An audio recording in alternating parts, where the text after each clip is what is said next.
Hello everyone, সকলোকে দা learning point YouTube চ্যানেলে স্বাগতম জানাইছো। আজিৰ ভিডিওত আমি পঢ়িম কমন নাউনৰ ব্যৱহাৰ। তো প্ৰথম ব্যৱহাৰটো কি হয় যে কমন নাউন ইউজ, কমন নাউনৰ নিয়ম। প্ৰথম নিয়মটো কি আছে যে কমন নাউন কাউন্টেবল নাউন, অৰ্থাৎ কমন নাউন কাউন্টেবল হয়। কাউন্টেবল নাউন মানে কি, যিবিলাক নাউনক আমি 1 2 3 4 কৰি কি কৰিব পাৰো, গণনা কৰিব পাৰো, কাউন্ট কৰিব পাৰো, তেনেকুৱা নাউনক কোৱা হয় কাউন্টেবল নাউন। যেনে মই যদি কওঁ বয়, বয় বুলি ক'লে কি বুজো আমি, লৰা। তো লৰা সকল আমি কি কৰিব পাৰো, গণনা কৰিব পাৰো। কাৰণ গোটেই লৰা জাতটোক আমি কি কৰিব পাৰো, গণনা কৰিব পাৰো। এ বয়, টু বয়জ, এনেদৰে গণিব পাৰি। ঠিক তেনেদৰে মই যদি কওঁ সিটি, সিটিক আমি গণনা কৰিব পাৰো, পাৰোনে নোৱাৰো। তো সেইকাৰণে কমন নাউন কি হয়, কাউন্টেবল নাউন। আৰু কাউন্টেবল হোৱাৰ কাৰণে কমন নাউনৰ কি আছে, কমন নাউনৰ সিঙ্গুলাৰ ফৰ্ম আৰু প্লুৰাল ফৰ্ম দুইটাই আছে। যেনে মই যদি এনেদৰে কওঁ যে এ বয়, আকৌ যদি আমি কওঁ টু বয়জ, কি হ'ব টু বয়জ। অৰ্থাৎ কমনৰ কি আছে, সিঙ্গুলাৰ আৰু প্লুৰাল ফৰ্ম দুইটাই আছে।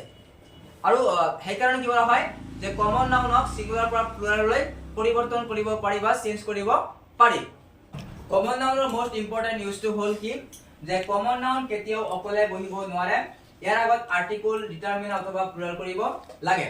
অৰ্থাৎ যে কমন নাউনৰ আগত 100% কি 100% নহয় 99% কি বহে, আৰ্টিকল বহাব লাগিব।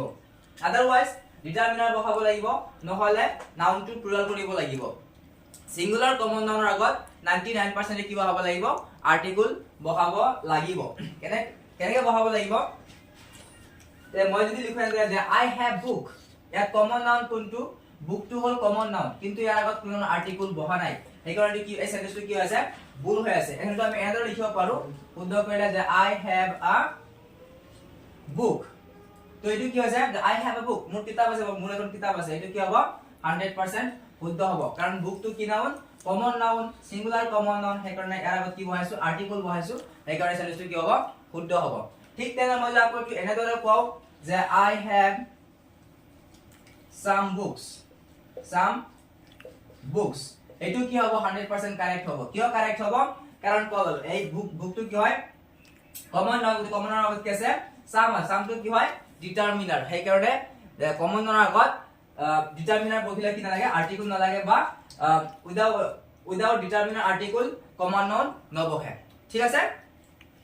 তো ঠিক তেনে আকৌ মই এইটো এনেদৰে ক'ব পাৰো, যদি মই এনেদৰে কওঁ যে I have 2 books, এনেদৰে হ'ব পাৰে। এনেদৰে বহিলে তেতিয়া কমনৰ আগত আৰ্টিকল নবহে। ঠিক আছে। যে কমন নাউনৰ আগত কি হয়, আৰ্টিকল বহাব লাগে আমি পাইছো। কিন্তু কি হয় যদি এটা জাতি বুজায়, কি বুজায়, এটা জাতি বুজায়, তেতিয়া হলে আমি কমন নাউনৰ আগত আৰ্টিকল ব্যৱহাৰ কৰিব নালাগে। যেনে মই যদি এনেদৰে কওঁ যে মেন, যে কি কৈছো মই যে মেন ইজ মৰ্টেল, মানুহ মৰণশীল। মানে কি গোটেই মানুহৰ কথা কোৱা আছে, গোটেই মানৱ জাতিৰ কথাই কোৱা হৈছে, হয় নে নহয়। সেইকাৰণে যিহেতু ইয়াত জাতিৰ কথা বুজোৱা হৈছে, সেইকাৰণে এইটো মেনটো যদি কমন নাউন হয়, কিন্তু ইয়াৰ আগত কোনো আৰ্টিকল নবহে।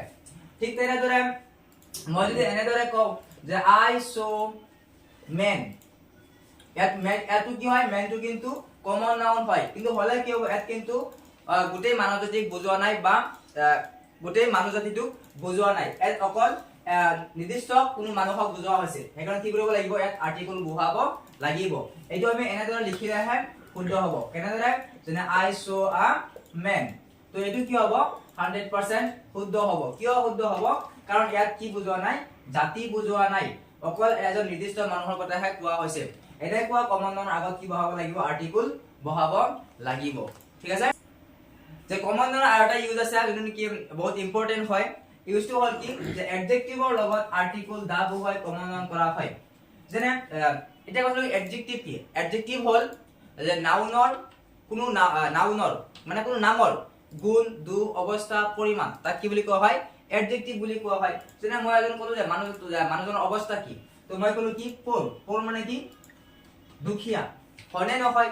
তো দুখীয়া অকল সেই মানুহৰ অৱস্থাই পোৰ, কিন্তু তাৰ আগত যদি মই লগাই দিওঁ দা পোৰ, তেতিয়া কি হৈ যাব, মানে দুখীয়া মানুহ। পোৰ মানে দুখীয়া, দা পোৰ মানে হ'ল দুখীয়া মানুহ, মানে গোটেই দুখীয়া মানুহৰ কথা কোৱা হৈছে।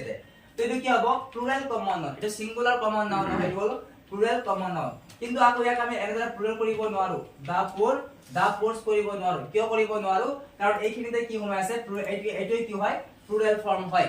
যেনে দা পোৰ আৰ অলৱেজ আনহেপি, যে দুখীয়া মানুহবিলাক সদায় কি হয় আনহেপি হয়। ঠিক তেনেদৰে আমি কওঁ ৰিচ, ৰিচটো কি এটা এডজেক্টিভ হয়, এডজেক্টিভ। ৰিচ মানে হ'ল ধনী, ৰিচ মানে কি ধনী। কিন্তু ৰিচৰ আগত যদি মই দা ৰিচ লগাই দিওঁ মানে কি ধনী মানুহ, কি মানুহ ধনী মানুহ, মানে গোটেই ধনী মানুহৰ কথা কোৱা হৈছে তেন। যেনে দা ৰিচ আৰ অলৱেজ হেপি, অৰ্থাৎ ধনী মানুহবিলাক কি হয় সদায় হেপি হয়। ঠিক আছে, তো আশা কৰিছো তোমালোকে এইখিনি বুজিব পাৰিছা যে এডজেক্টিভৰ আগত যদি দা লগোৱা হয় তেতিয়াহ'লে নাউনটো হৈ যায় কমন নাউন, আৰু সেই নাউনটো হ'ব প্লুৰেল কমন নাউন। ঠিক আছে।